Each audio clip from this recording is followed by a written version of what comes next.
Bonjour à tous, bienvenue sur ce live Instagram sur le compte de Libération. Donc, je m'appelle Benjamin Delille, je suis chef adjoint du service international du journal et aujourd'hui on va parler de l'élection dont le second tour a lieu ce dimanche, un peu moins d'un mois pardon, après le premier tour.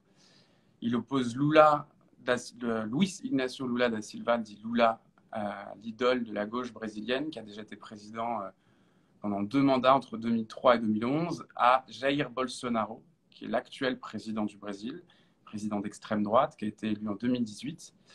Et donc, on va avoir une discussion d'environ 30 minutes sur le sujet pour essayer de parler des enjeux de cette élection, de parler des deux candidats, qui sont deux candidats ultra populaires au Brésil, complètement opposés, ils se détestent. L'un qui représente la gauche, le parti des travailleurs, et l'autre, Jair Bolsonaro, qui était le candidat anti-système d'extrême droite en 2018 et qui aujourd'hui peut compter sur une immense euh, popularité, tout autant qu'il est détesté par toute une partie de la population brésilienne. Détesté parce que c'est un personnage haut en couleur, un personnage qui a passé son mandat à attaquer les institutions brésiliennes. Il a été très critiqué aussi pour sa gestion du Covid, parce que c'est ce qu'on pourrait appeler un Covido-sceptique. Surtout qu'il y a eu près de 700 000 morts au Brésil. Et on va en parler tout de suite avec notre correspondante au Brésil, Chantal Reyes, qui vient d'arriver. Bonjour Chantal. Bonjour Benjamin. Donc j'expliquais qui étaient plus ou moins les deux candidats qui vont s'affronter à l'élection ce dimanche. Lula d'un côté, Bolsonaro de l'autre. Ce qui est étonnant dans cette élection, c'est qu'on s'attendait à une victoire peut-être dès le premier tour de Lula. Finalement, les sondages ont été un peu exagérés. Le rapport a été très très serré. Il y a eu 43% des votes pour Bolsonaro, 48% pour Lula. On s'attendait à une marge beaucoup plus grande. Et cet écart, il s'est resserré pendant les deux tours, là, pendant ce mois de campagne. Est-ce que tu peux nous expliquer quelle a été la dynamique qui a poussé, finalement, qui a aidé Bolsonaro à revenir sur ce deuxième tour? Oui. Alors déjà, il est revenu au premier tour, hein. C'est juste que les sondages ne l'avaient pas vu venir. Ce qui s'est passé, donc, comme tu l'as très bien expliqué, l'écart s'est avéré beaucoup plus serré que ne l'avaient prévu les sondages. Il y a plusieurs hypothèses à ça. D'abord, il a pu effectivement y avoir un mouvement de dernière minute de vote utile, donc d'électeurs qui avaient décidé de choisir les petits candidats et qui se sont reportés en dernière minute sur Bolsonaro pour éviter une victoire de Lula au premier tour, dès le premier tour. Ou alors, tout simplement, il y a deux autres hypothèses qui sont tout à fait plausibles. C'est que l'électeur de Bolsonaro est beaucoup plus difficile à détecter que celui de Lula. D'ailleurs, les sondages ne se sont pas trompés sur le score de Lula, mais justement sur celui de Bolsonaro. Il peut y avoir un vote caché pour Bolsonaro que les sondages ne voient pas, un vote honteux, si tu veux, ou tout simplement un boycott des sondeurs par l'électeur de Bolsonaro, qui n'a pas cessé de critiquer les instituts de sondage. Donc, Bolsonaro s'est montré beaucoup plus compétitif que prévu. Du coup, ça l'a requinqué pour le second tour. Et donc, il a commencé la campagne de second tour qui a été très longue puisqu'elle a duré pendant tout le mois d'octobre. Il a commencé, il y a eu une dynamique très clairement favorable au candidat d'extrême droite qui est donc le président sortant. Il bénéficie du report de voix d'une partie des petits candidats qui ont été éliminés dès le premier tour. Et c'est comme ça qu'il se retrouve finalement toujours aussi compétitif, hein, mais plus stagnant en cette fin de campagne, à 2 jours du second tour. Là, juste pour donner un peu une idée, le dernier sondage, je crois, qui est sorti hier, mettait Lula à 53% contre 47% pour Bolsonaro. Donc, il y a effectivement 6 points d'écart, mais il y a toujours une marge d'erreur. Donc, en fait, ça peut donner un résultat qui est vraiment très, très proche entre les deux candidats. Alors que, c'était plus éclaté il y a un mois, non? Enfin, disons que la différence était plus grande au sortir du premier tour. Ben, il faut savoir une chose. Les sondages, après le flop du premier tour, on s'étonne, si tu veux, que les sondages soient encore repris de manière totalement acritique par la presse brésilienne. Et ça, des statisticiens sérieux le disent, hein, alors pas trop fort non plus pour ne pas trop discréditer les instituts de sondage et mettre de l'eau dans le moulin de Bolsonaro alors qu'on est dans une situation totalement explosive où il pourrait contester le résultat du scrutin. Mais il y a de sérieux doutes sur les méthodes qui ont été suivies, qui sont celles des instituts de sondage. Et donc, il n'est pas impossible, si tu veux, qu'ils aient essayé de réparer une erreur par une autre en gonflant un tout petit peu Bolsonaro. Ce qu'on ne saura que dimanche, une fois les urnes dépouillées. Mais ce qui est sûr, c'est qu'il arrive extrêmement compétitif. Extrêmement. Pardon, excuse-moi. Ce qu'on peut peut-être essayer d'expliquer, c'est en fait de France, on a parfois un peu l'impression que après son mandat, j'en parlais tout à l'heure avant que tu arrives, un peu, enfin voilà, un mandat où il a passé son temps à attaquer les institutions, on lui reproche d'avoir été responsable d'une très mauvaise gestion du Covid, avec près de 700 000 morts, je crois, au Brésil. On peut se demander comment ça se fait qu'il ait encore autant de popularité. On a tendance un peu à le décrire comme un clown un peu fou. Comment ça se fait qu'un homme comme Bolsonaro, qu'on compare parfois peut-être un peu à tort à Trump, soit aussi populaire au Brésil aujourd'hui? Eh bien, c'est vrai qu'il a une résilience tout à fait extraordinaire. Et c'est dû au fait, principalement à mon avis, qu'il est vu comme le seul capable d'empêcher un retour de la gauche. Et d'ailleurs, c'est vrai dans les deux sens, parce que Lula est aussi le seul capable de chasser Bolsonaro du pouvoir.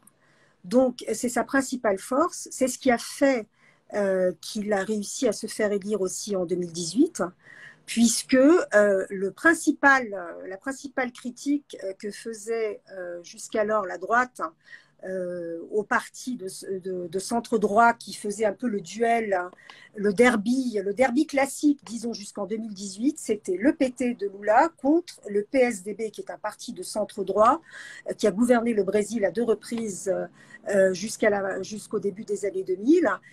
Donc c'était ça le derby, mais c'était une droite très modérée qui contestait le Parti des travailleurs et qui, selon ses électeurs, n'était pas assez punchy. Voilà. Donc Bolsonaro débarque en 2018, lui il dit qu'il faut fusiller du PT, hein, il faut fusiller du militant pétiste, hein, comme on dit, et donc du coup ça plaît aux gens, quoi. Il y a eu, je simplifie un peu, mais bon, en gros c'est ça. Donc c'est le seul qui s'est montré capable de battre la gauche, que la droite n'arrivait plus à battre. Elle a été défaite 4 fois de suite, 2 fois par Lula, puis 2 fois par sa successeur Dilma Rousseff, et donc elle s'impatientait. Et donc ce type arrive dans un contexte très particulier où les scandales de corruption se succédaient, très très médiatisés, des affaires extrêmement médiatisées, qui ont gonflé à bloc l'opinion et qui ont fini par faciliter la destitution de la présidente qui, elle, même pas pour corruption d'ailleurs, il a fallu lui trouver un prétexte pour la dégommer du pouvoir. Et donc la droite s'est radicalisée, on dégomme la gauche du pouvoir, l'armée brésilienne adoube ce monsieur qui était militaire mais qui était très mal vu dans l'armée parce que ça a été un militaire indiscipliné, et ce type arrive au pouvoir. Effectivement, il fait un mandat assez catastrophique et il reste populaire et effectivement tout le monde s'interroge, c'est un président téflon. C'est un président téflon. On a vu ces derniers jours qu'il y a eu plusieurs scandales qui auraient pu faire s'effondrer n'importe quel autre candidat, mais pas lui, comme par exemple l'affaire des réfugiés vénézuéliennes qu'on a suivi pour Libération, enfin que Libération a suivi. Donc, est-ce qu'il faut que c'est Bolsonaro qui est arrivé dans une visite, enfin, peut-être tu peux nous replacer un peu cette affaire-là. Voilà. Alors, en gros, il a voulu... il était dans un live dans laquelle il voulait dénoncer une supposée corruption, la prostitution, hein, parce il se présente comme le candidat des bonnes mœurs. Et donc, il dit qu'un samedi matin, il avait été faire une virée à moto dans une banlieue de Brasilia et qu'il tombe sur des adolescentes de 14-15 ans jolies et arrangées, qu'il va les voir. Donc, il dit, le courant est passé, je descends, je vais les voir. Et qu'est-ce qu'elles faisaient là, tout arrangé un samedi matin? Elles étaient certainement en train de se prostituer, quelque chose dans ce sens-là. Mais si tu veux, ça a été perçu comme presque comme de la pédophilie, parce qu'il disait en gros que le courant était passé avec des adolescentes, de jolies adolescentes. Ouais, surtout dans un pays aussi religieux que le Brésil, c'est pas le genre de message qui peut passer, quoi. Voilà, alors lui ensuite il s'en est excusé, il a dit que ses propos avaient été mal compris, et dans tous les cas, quel que soit le contexte dans lequel, Ouais, je vais oui, dire, évidemment. c'était inadmissible, parce que même si c'était bien le contexte auquel il faisait référence, il n'a pas le droit d'attribuer une intention de prostitution à des adolescentes juste parce qu'elles sont jolies et arrangées un samedi matin. Totalement. Voilà. Donc, ça n'a eu aucun effet dans les sondages. Puis, il y a eu l'affaire de son allié qui a reçu la police, qui devait être arrêté chez lui dimanche dernier. Il a reçu la police avec des coups de feu et des grenades. Aucun effet dans les sondages. Un ancien Euh, parlementaire d'ailleurs. un ancien parlementaire, tout à fait. Puis, il y a eu l'affaire du salaire minimum. Il y a eu des fuites dans la presse sur les dessins de son ministre de l'économie pour l'année prochaine, comme quoi si Bolsonaro est réélu, il y aurait une désindexation du salaire minimum sur l'inflation. Enfin, le seul effet que ça a eu, c'est qu'effectivement, Lula a avancé chez les pauvres, mais ça n'a pas fait, il n'y a pas eu un Il n'y a pas effondrement une, de Bolsonaro. voilà, une chute de popularité. Non, il n'y a pas eu une chute de popularité, non. Et alors, peut-être qu'on peut en profiter pour parler donc, de son adversaire, de Lula. Mhm, C'est quand même assez étonnant parce que donc, il a été président entre 2003 et 2011. mhm. Il est au cœur finalement. Il part avec une popularité incroyable. Je crois qu'il était au-dessus de 80% de popularité quand il part du poste de président et qu'il est remplacé donc, par Dilma Rousseff, qui était son poulain en fait, dans la campagne. Euh, et finalement, toutes ces affaires de corruption font qu'il est lui-même accusé. Il est mis en prison en 2018. Il passe 580 jours en prison. Il y a quelqu'un qui demandait justement dans le live s'il n'avait pas eu des démêlés avec la justice. Et finalement, ces accusations sont annulées. Alors, on n'a pas reconnu qu'il était innocent. C'est vraiment tout ce dont on l'a accusé a été annulé, ce qui lui permet de se représenter aujourd'hui. Comment on peut expliquer ce comeback et puis surtout expliquer aussi comment est-ce que quelqu'un peut se faire accuser comme ça, passer tant de temps en prison et revenir avoir une telle popularité? Bon, alors, il est Lula, hein, déjà. C'est quelqu'un qui a une histoire. C'est quelqu'un qui a fait 2 mandats pendant lesquels il y a eu beaucoup de problèmes, mais aussi beaucoup de bonnes choses qui ont été faites, et notamment des réformes sociales très importantes. Euh, Ce qui s'est passé, c'est que effectivement, il y a eu ce scandale de corruption qui s'appelle Lavajato, qui impliquait, c'était un scandale de financement occulte des partis sur des contrats surfacturés avec la principale compagnie pétrolière qui est semi-publique, qui est Petrobras. Plusieurs partis étaient en cause, des partis de la coalition de Lula, dont certains sont aujourd'hui du côté de Bolsonaro d'ailleurs, et notamment le parti de Lula. Alors, l'enquête est remontée jusqu'à Lula, ce qui n'était pas anormal dans la mesure où c'était lui qui était au pouvoir au moment des faits. Il est condamné pour avoir pour avoir bénéficié soi-disant d'un renvoi d'ascenseur. Il aurait bénéficié d'un appartement, on lui aurait donné un appartement sur le littoral de Sao Paulo en échange d'un contrat d'une entreprise du BTP avec Petrobras. Et c'est cette affaire-là qui l'a conduite en prison. Ses avocats ont toujours dit que les preuves manquaient, et qu'en plus il y avait un vice de forme qui était que l'affaire dont on l'accusait n'avait en réalité rien à voir avec Petrobras, et que donc le tribunal qui l'a jugé n'était absolument pas compétent. Et la Cour suprême n'a reconnu ça que plusieurs années plus tard. Je n'ai plus le nombre exact d'années, mais bon, justement en pleine pandémie, en 2021. Après ça, alors la défense de Lula a toujours clamé son innocence en disant que le procès avait été entaché d'irrégularités, que les droits de la défense n'avaient pas été respectés. Il y a eu d'autres affaires aussi, hein. Il y a eu plus d'une dizaine d'affaires dans lesquelles Lula a été cité.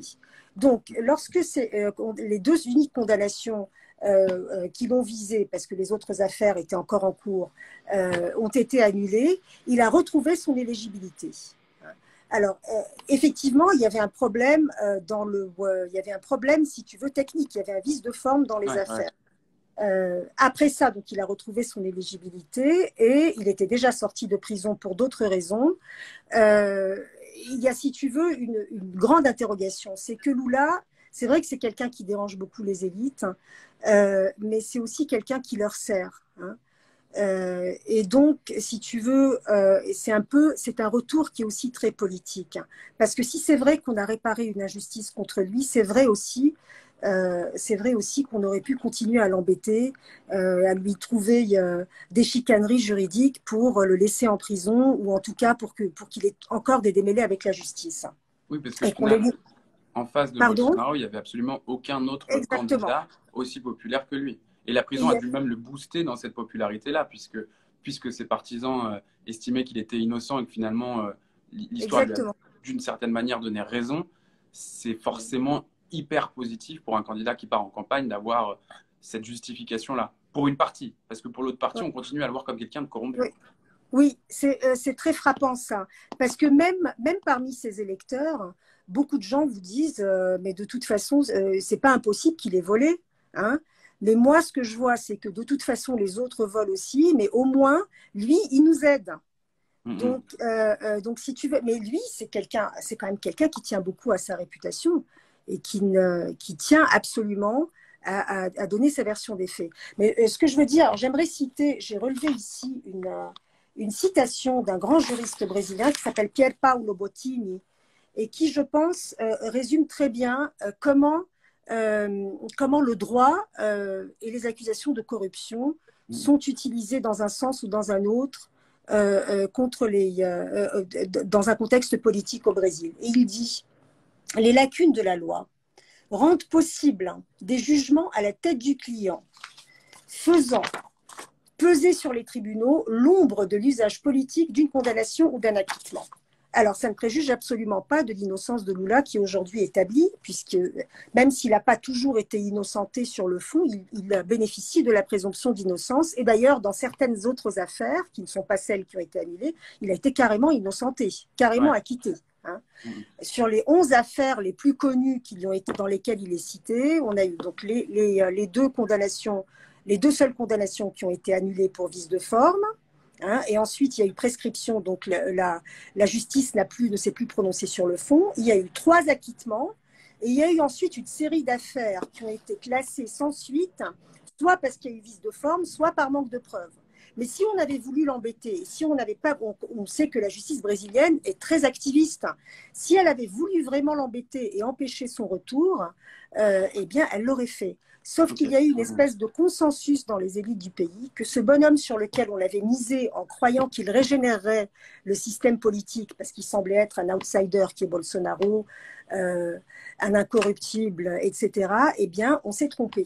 Alors, évidemment, pour beaucoup, c'était déjà évident, mais pour beaucoup d'autres, ça ne l'était pas visiblement, puisqu'il l'a emporté. Et il continue à bénéficier de cette bonne image malgré tout ce qui s'est passé. Alors l'autre raison de sa popularité, c'est qu'il continue à être vu comme un homme anti-système, victime du système. Si tu entends ces électeurs, qu'est-ce qu'ils disent? Ah, mais s'il n'arrive pas à faire tout ce qu'il aurait voulu faire, c'est parce que les contre-pouvoirs ne le laissent pas agir. Le principal d'entre eux est la Cour suprême, qui est dans tous les slogans bolsonaristes, là où tu as la Cour suprême, où on te dit un slogan, par exemple, qui est très populaire, c'est « Suprême et le peuple ». Suprême et le peuple, c'est pas les 11 juges de la Cour suprême que personne n'élit, hein, et qui mettent les bâtons dans les roues, qui sont des empêcheurs de tourner en rond. Ah, mais c'est parce que les élites politiques sont contre lui, parce qu'elles sont corrompues et qu'il ne l'est pas et qu'il veut mettre fin à leurs privilèges. Donc c'est ça, c'est aussi ça qui fait qu'il est toujours là, plus compétitif que jamais. Sans compter qu'il est... Tout ce que tu racontes montre à quel point le pays est ultra polarisé. Alors, il y a juste quelques commentaires là qui demandent sur tout ce dont tu viens donc, de très bien expliquer, de préciser un peu le rôle de Sergio Moro, qui était le juge qui a envoyé Lula en prison et qui est ensuite devenu ministère de la Justice de Bolsonaro. Est-ce que tu peux un peu nous expliquer qui est ce personnage et en quoi son rôle, justement, il est assez important pour comprendre tout ce qui s'est passé ces dernières années? Oui. Alors, il faut savoir une chose aussi, c'est que Sergio Moro, à l'origine, lorsque cette opération a commencé en mars 2014, Sergio Moro était très bien vu. Hein, parce que d'abord, il avait eu le courage d'affronter la corruption et d'affronter pour la première fois, c'est un tournant que Lava Jato a pris, d'affronter pour la première fois le corrupteur et pas uniquement le corrompu. Donc, il a envoyé des gens du BTP, mais alors vraiment des gens de l'ampleur d'un Bouygues, quoi, il les a envoyés en prison. Alors c'est vrai qu'ils en sont sortis après, mais il les a quand même fait payer quelque part. Euh, il a traîné des politiciens en prison, il a traîné Lula en prison. Alors là, c'est la grande question. À quel moment ce bonhomme est sorti, si tu veux, de l'action purement judiciaire pour entrer dans le politique? Et pourquoi, hein? Il y a des explications de toutes sortes, mais en gros, il s'avère que ce monsieur a toujours eu des ambitions politiques. Il n'était pas, à l'époque où il a commencé, à l'époque où il a condamné Lula, c'était pas encore très clair qu'il était pro-Bolsonaro, mais ça se voyait déjà que c'était quand même quelqu'un très à droite. Sympathie avec cette extrême droite. On le savait, on l'a su maintenant puisqu'il l'a rallié. Mais ce qui s'est passé, c'est qu'il a commis illégalité sur illégalité et dans n'importe quel pays démocratique, il aurait été déchargé. Or, il ne l'a pas été. Il a pris, par exemple, une mesure absolument scandaleuse au début de l'année. Alors, est-ce que c'était 2016? Ouais, non, c'était 2015, je pense. Voilà, mars 2015. D'abord, il place sur écoute la présidente de la République, qui était Dilma Rousseff. Il la place de manière tout à fait illégale et il fait publier le contenu de ces écoutes, hein, de manière tout à fait illégale aussi, puisqu'il ne pouvait même pas les réaliser. Et en gros, hein, c'est ça qui a provoqué la destitution de la présidente et la haine contre Lula. En gros, on entend un tout petit extrait de la conversation entre les deux, entre Lula et Dilma Rousseff, dans laquelle dans laquelle elle lui dit qu'elle veut le nommer ministre, et donc c'est interprété comme une tentative pour lui d'échapper à la justice. On saura bien plus tard qu'il n'a jamais voulu échapper à la justice grâce à d'autres écoutes téléphoniques. Hein. Mais ce type, entre-temps, il a fait passer Lula pour quelqu'un qui voulait échapper à la justice de son pays et ça a encore plus augmenté la haine, hein, ça a accru, ça a alimenté la haine qui montait déjà contre la gauche.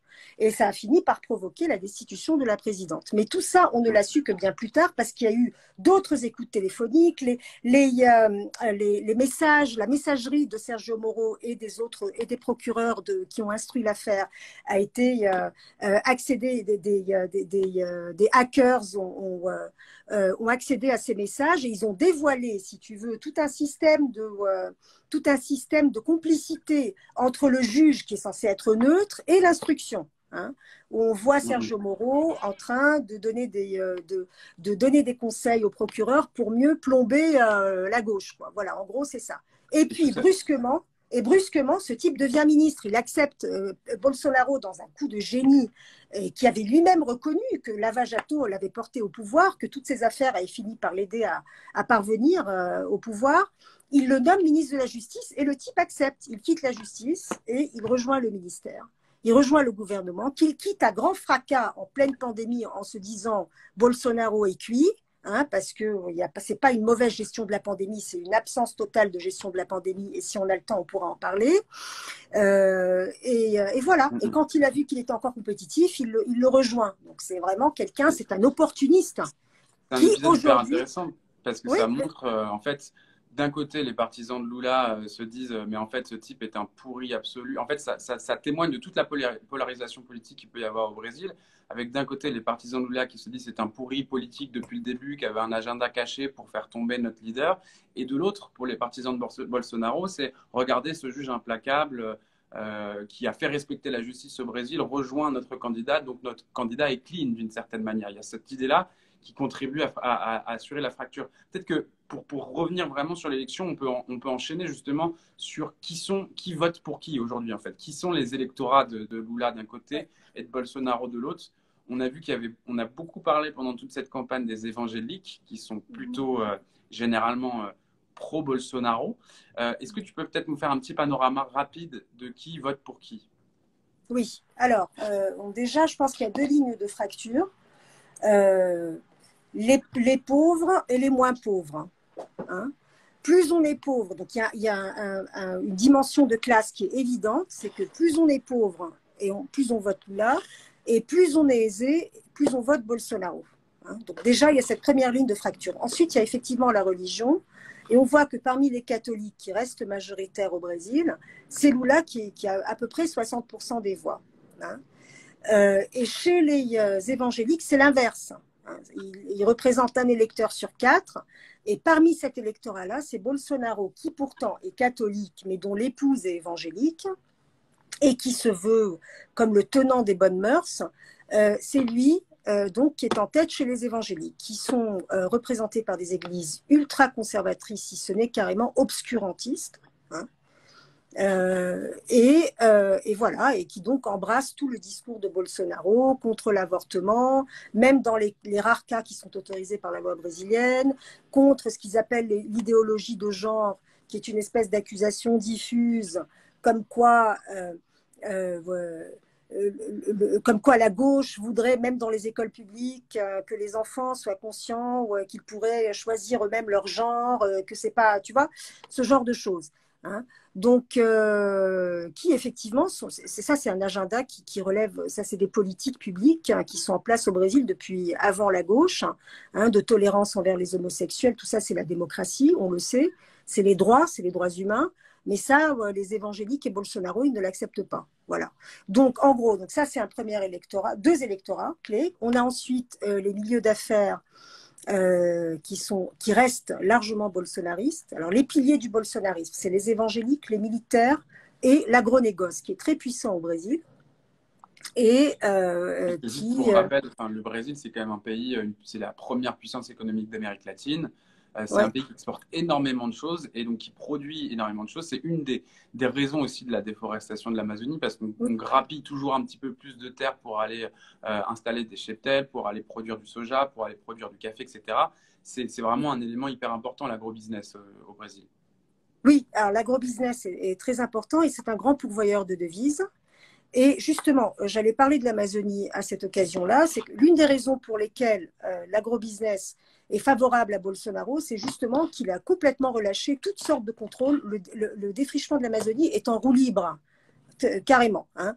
Et donc, ils sont très contents. Et en plus, il a légalisé des tas de pesticides. Hein. C'était une grande demande du secteur. Le Brésil est déjà un des pays qui utilise, voire même le pays qui utilise le plus de pesticides, des pesticides qui sont très souvent interdits en Europe et aux États-Unis. Donc, et en plus de ça, toute sa politique économique a été tournée vers le secteur agro-exportateur. Donc, pour faciliter les exportations, il a laissé la monnaie se dévaloriser. C'est l'une des raisons pour lesquelles il y a une inflation des aliments, des prix alimentaires au Brésil. Et c'est ce qui fait aussi les Brésiliens. Voilà, qui touche les Brésiliens parce que justement, ils exportent, ils n'en laissent pas assez à l'intérieur et ça fait hausser les prix et beaucoup de gens n'ont plus de quoi payer, de quoi manger. Hein. En gros, schématiquement, c'est ça. Je vois quelqu'un qui dit, mais Lula aussi est contre l'avortement. C'est vrai. Et c'est vrai que c'est une campagne assez... c'est vrai que Lula a dit, à un moment donné, au mois d'avril, il a dit qu'il faudrait que l'avortement soit libéré, soit dépénalisé, et il a expliqué pourquoi. Hein. Il n'a pas dit, il a dit que ce serait complètement hypocrite, que l'avortement de toute façon, il a lieu, et c'est vrai que les femmes aisées peuvent le faire en toute sécurité, les femmes pauvres non, et que c'est donc une question de santé publique, parce que ces femmes pauvres qui avortent dans des conditions totalement barbares, eh bien, elles en gardent des séquelles quand elles n'en meurent pas. Et que donc, quand ils disent c'est un problème de santé publique, ça veut dire que la santé publique du Brésil devrait s'occuper de ces femmes. Hein. Alors ensuite, il s'est rétracté, hein, mais c'est vrai que, évidemment, ils en ont profité pour faire campagne autour de ça. Hein. Mais même s'il n'avait pas dit ça, hein, eux, ils disent du fait même que c'est la gauche, donc il est pro-avortement. Voilà. Alors, voilà. Donc là, on était sur les pro-Bolsonaro, qui seraient du coup ceux qui votent pour Lula. Parce qu'il y a peut-être une chose qui est un petit peu compliquée à comprendre, c'est qu'on parle d'un côté du fait que l'agrobusiness et finalement les gros sous soutiennent Bolsonaro, mais en même temps, les milieux d'affaires sur cette élection-là sont plutôt du côté de Lula. Non, ils sont divisés. Ils sont divisés. Voilà, alors il y a encore la question, je vais parler de la question des milieux d'affaires et je vais parler de la droite modérée aussi. Hein, je vais commencer par les milieux d'affaires. On a eu l'impression au tournant du mois d'août que effectivement les milieux d'affaires avaient lâché Bolsonaro. En réalité, il y a eu effectivement un lâchage d'une partie des milieux d'affaires à cause des risques pour la démocratie, non que les milieux d'affaires soient particulièrement démocrates. mais c'est parce que ça pouvait entraîner une série de sanctions économiques, notamment de la part des États-Unis, qui avaient monté le ton contre Bolsonaro. Biden avait monté le ton contre Bolsonaro. Et donc, il y a eu la Fédération industrielle de Sao Paulo a publié, qui est très puissante, qui est à peu près, c'est l'équivalent du MEDEF en France. Elle a publié donc un manifeste pour dire qu'il fallait soutenir la démocratie et tout ça. Donc, on a très vite compris que c'était contre Bolsonaro. Plusieurs hommes d'affaires avaient souscrit à ce manifeste, mais on s'était rendu compte que l'essentiel des patronats, des syndicats patronaux qui sont affiliés à ce MEDEF local, eux, n'avaient pas souscrit à ce manifeste. Et quand on parle aux gens, même dans le secteur, dans les milieux financiers de Sao Paulo, ils vous disent que Bolsonaro, il ne serait pas gêné que Lula l'emporte, mais Bolsonaro est de très loin leur candidat parce qu'il a pris des mesures libérales et notamment l'indépendance de la Banque centrale, qui était de facto en vigueur sous Lula, mais lui, il l'a formalisé dans une loi en fait. Donc il y a une vraie division, quoi. Il y a une vraie division. Oui. Sur vraiment la population, qui seraient du coup les électeurs de Lula aujourd'hui? Alors, aujourd'hui, c'est essentiellement la gauche et une bonne partie de ce qu'on appelle le centre. La droite modérée, qui est à peu près, c'est aussi une sorte de droite modérée qui de temps en temps vote à gauche. Hein. Mais l'essentiel de cette droite modérée, elle est encore chez Bolsonaro. Hein. C'est assez incroyable, mais comme Lula fait encore peur, hein, pour des raisons qui sont quand même assez presque irrationnelles, aussi en partie parce qu'on a peur de la gauche, parce que la gauche, dans un pays tellement injuste, c'est quoi? C'est le symbole d'une justice sociale, même si ça a toujours été une gauche très light. Le loulisme, qu'est-ce que c'est que le loulisme? Le loulisme, c'est essayer d'aider les pauvres sans porter atteinte aux riches. C'est un réformisme mou. C'est ça le loulisme, ce qu'on appelle le loulisme. Hein. Donc, Lula, c'est un conciliateur d'intérêts. Voilà. Mais malgré ça, il fait encore peur. C'est son histoire, de là où il vient, les slogans, tu vois. Donc, il y a encore ça. Et Bolsonaro a encore une grande partie de la droite modérée. Ah ouais, et puis il y a toute une campagne aussi en utilisant d'autres pays latino-américains comme le Venezuela ou Nicaragua qui sont aujourd'hui des régimes autoritaires de gauche qu'on utilise à tort et à travers tout le temps dans chaque élection latino-américaine pour décrédibiliser le candidat de gauche. Et ça, Lula, comme la plupart des candidats de gauche en Amérique latine, en apathie. Peut-être pour terminer, parce que ça fait déjà un peu plus de 30 minutes qu'on discute, on peut essayer de faire un tout petit peu de prospective. Qu'est-ce qui va se passer? Imaginons que Lula l'emporte là sur un fil dans la nuit de dimanche à lundi. Bolsonaro a déjà plusieurs fois menacé de ne pas reconnaître le résultat du scrutin. Là, il était un petit peu plus light, on va dire, ces derniers jours en disant qu'il le reconnaîtrait s'il n'y avait pas de fraude avérée, ce qui laisse quand même l'ouverture à un peu tout et rien. Et il a appelé ses partisans à rester près des bureaux de vote pour surveiller justement qu'il n'y ait pas de fraude. À quoi on peut s'attendre là vraiment la semaine prochaine en gros? D'abord, il a repris du service là. Hein. C'est vrai qu'il avait baissé le ton et là maintenant ça reprend. Et si le résultat est serré, effectivement, c'est là qu'il y aurait un risque de contestation. C'est pas du tout impossible, d'autant plus que ses partisans sont armés, comme il a facilité l'acquisition des armes à feu. Et effectivement, on ne sait pas à quoi s'attendre, mais il n'est pas impossible, effectivement, qu'il y ait une contestation. Et donc, vraiment, on est dans la dernière ligne droite, on est dans l'incertitude totale sur ce que pourrait faire Bolsonaro. Hein. Sa campagne est divisée sur la question, son entourage est divisé sur la question. Je pense que lui-même n'a pas décidé ce qu'il ferait. Mais là, ce qu'on voit, c'est qu'il commence à dire qu'il est une victime du système, que bref, quoi. Il commence à remettre en scène ce discours de contestation. Ok. À Très suivre. Bien. Ouais, à suivre dimanche déjà et à suivre tout le long du week-end avec tous les papiers que tu as préparés qu'on va pouvoir lire sur le site et dans le journal de Libé de demain, puisqu'on fait la une sur le sujet. On va aussi les mettre sur Instagram pour que vous puissiez y accéder via Instagram. Et puis, on va suivre ça très attentivement. On vous invite à continuer à lire Libé pour être informé. Merci Chantal, en tout cas, pour ces 30 minutes. Je pense qu'on a bien fait le tour de la question. J'espère que ça vous a plu. Et puis, on se dit à très vite. À très vite. Merci Benjamin et merci à tous nos auditeurs. Merci. Au revoir. Au revoir.